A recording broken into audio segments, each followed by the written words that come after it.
આજે આપણે ચાલુ કરીશું ભારતના બંધારણને MCQ પર મોસ્ટ આઈએમપી. તેમાં પહેલો પ્રશ્ન છે, ભારતનું બંધારણ ક્યારે અમલમાં આવ્યું?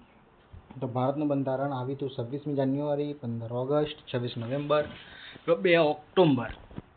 તો જવાબ આવશે એનો 26મી જાન્યુઆરી 1950. સેકન્ડ પ્રશ્ન, ભારતના બંધારણની રચના માટે કયું મંડળ બનાવવામાં આવ્યું હતું? રાજ્યસભા, વિધાનસભા, બંધારણ સભા કે લોકસભા? તો એના માટે બનાવવામાં આવી હતી આપણા દેશમાં બંધારણ સભા બનાવવામાં આવી હતી. ઓકે. તો આગળનો પ્રશ્ન, બંધારણ સભાના અધ્યક્ષ કોણ હતા? Rajendra Prasad, Jawaharlal Nehru, doctor BR Ambedkar, Sardar Patel? તો અધ્યક્ષ હતા ડૉક્ટર રાજેન્દ્ર પ્રસાદ. આગળનો પ્રશ્ન, બંધારણના પિતામહ તરીકે કોણ જાણીતા છે?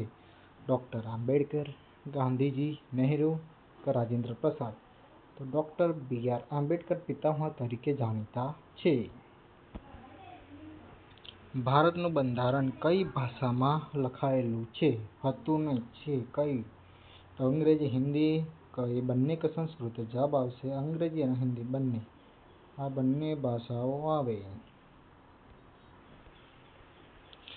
બંધારણમાં કુલ કેટલા અનુચ્છેદ હતા? મૂળ બંધારણ ભણ્યા 395, 448, 356 કે 370?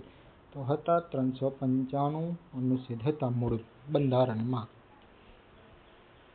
ભારતનું બંધારણ વિશ્વમાં સૌથી શું હોય? લઘુત્તમ છે, દીર્ઘતમ છે, જૂનું છે કે સરળ છે? તો આપણું બંધારણ સૌથી લાંબુ છે. સૌથી લાંબુ લેખિત બંધારણ એટલે દીર્ઘતમ છે. ભારતનું બંધારણ કયા દેશના મોડલ પરથી તૈયાર થયું છે? અમેરિકા, બ્રિટન, કેનેડા કે ઘણા બધા? તો આવશે જવાબ ઘણા બધા. અમેરિકામાં આપણે શું લીધું છે? ફંડામેન્ટલ રાઇટ્સ, બ્રિટનમાં સંઘીય વ્યવસ્થા. એ રીતે ઘણા બધા દેશોમાંથી આપણું બંધારણ તૈયાર થયું છે. બંધારણની પ્રસ્તાવનામાં ધર્મનિરપેક્ષ શબ્દ ક્યારે ઉમેરવામાં આવ્યો હતો? તો એ ઉમેરવામાં આવ્યો હતો ઈસવીસન 1976માં.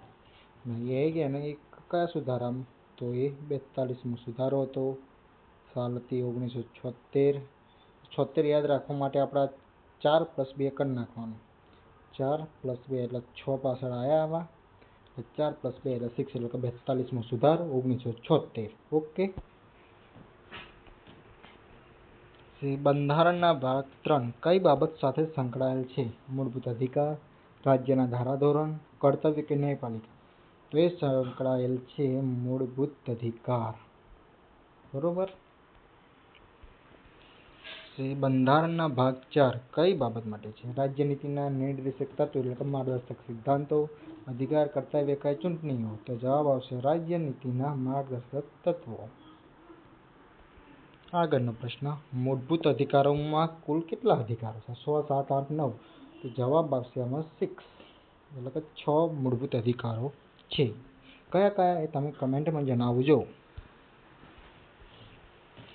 ભારતનો પ્રથમ નાગરિક કોણ ગણાય? રાષ્ટ્રપતિ, ઉપરાષ્ટ્રપતિ, પ્રધાનમંત્રી અને મુખ્ય ન્યાયાધીશ? તો રાષ્ટ્રપતિ ગણાય. ભારતનો પ્રથમ નાગરિક રાષ્ટ્રપતિ ગણાય. તો તમે કમેન્ટમાં જણાવજો કે ફર્સ્ટ લેડી ઓફ ઇન્ડિયા કોણ ગણાય. બીજો પ્રશ્ન, રાષ્ટ્રપતિનો કાર્યકાળ કેટલા વર્ષનો હોય છે? તો 4, 5, 6 કે 7? તે હોય છે 5 વર્ષનો. આગળનો પ્રશ્ન, લોકસભાના સભ્યોનો કાર્યકાળ કેટલો હોય? તો 4, 5, 6? તો એ પણ 5 વર્ષનો હોય. બંધારણ મુજબ ભારતમાં કેટલા પ્રકારની શાસન પદ્ધતિ છે? તો એકતંત્ર, સંઘીય, રાજાશાહી કે ધાર્મિક? તો આપણે સંઘીય. આગળનો પ્રશ્ન, બંધારણમાં ન્યાયપાલિકા કયા ભાગમાં છે? 5, 6, 7, 8? તે છે 5મા ભાગમાં. બંધારણનો મૂળભૂત માળખાનો સિદ્ધાંત કોને રજૂ કર્યો હતો? KS હેઝલ, ઇન્દિરા ગાંધી, મહાત્મા ગાંધી કે સરદાર પટેલ? તો આવશે KS હેઝલ. આ મોસ્ટ આઈએમપી પ્રશ્ન થઈ જાય આપણા માટે. બંધારણમાં સંશોધન પ્રક્રિયા કયા અનુચ્છેદ હેઠળ છે? 368, 370, 352 કે 356? તો આવશે 368. 356માં શું છે એ કહેજો, 352માં શું છે એ પણ કહેજો કમેન્ટમાં. આગળનો પ્રશ્ન, ભારત ધ્વજને સ્વીકૃતિ ક્યારે મળી? તો 22 જુલાઈ 1947, 15 ઓગસ્ટ 1947, 26 જાન્યુઆરી 1950 કે 14 નવેમ્બર 1948? તો જવાબ આવશે 22 જુલાઈ 1947. આગળનો પ્રશ્ન, રાજ્ય નીતિના નિર્દેશક તત્વો ક્યાંથી લેવામાં આવ્યા? કે માર્ગદર્શક સિદ્ધાંતો ક્યાંથી લેવામાં આવ્યા? આયર્લેન્ડ, અમેરિકા, ઇંગ્લેન્ડ કે રશિયા? તો જવાબ આવશે આયર્લેન્ડ. અમેરિકામાં આપણે શું લીધું? મૂળભૂત અધિકારો. ઇંગ્લેન્ડમાં સંઘીય વ્યવસ્થા. રશિયામાંથી મૂળભૂત ફરજો. અમેરિકામાંથી મૂળભૂત અધિકારો, રશિયામાંથી મૂળભૂત ફરજો અને ઇંગ્લેન્ડમાંથી સંઘીય વ્યવસ્થા. આગળનો પ્રશ્ન, મૂળભૂત અધિકારો ક્યાંથી લેવામાં આવતા? અત્યારે મેં તમને સમજાવ્યું એમ અમેરિકામાંથી લેવામાં આવે. બંધારણના સુધારના ઉદાહરણ તરીકે કયો અધિનિયમ જાણીતો છે? 44મો, 42મો, 40મો, 52? જવાબ આવશે 42મો. આગળ સમજાવી દીધું. આગળનો પ્રશ્ન, નાગરિકોના મૂળભૂત કર્તવ્યો બંધારણમાં ક્યારે ઉમેરવામાં આવ્યા? આગળ સમજાવેલું છે. 1976, 4+2 એટલે કે 42મો બંધારણીય સુધાર. આગળનો પ્રશ્ન, ભારતના બંધારણમાં કુલ કેટલા ભાગ છે? 22, 25, 30 કે 12? તો જવાબ આવશે 25. બસ તો આટલું જ. આવું બીજું કન્ટેન્ટ જાણવા માટે મારી ચેનલ લાઈક કરો, શેર કરો અને સબસ્ક્રાઈબ કરો.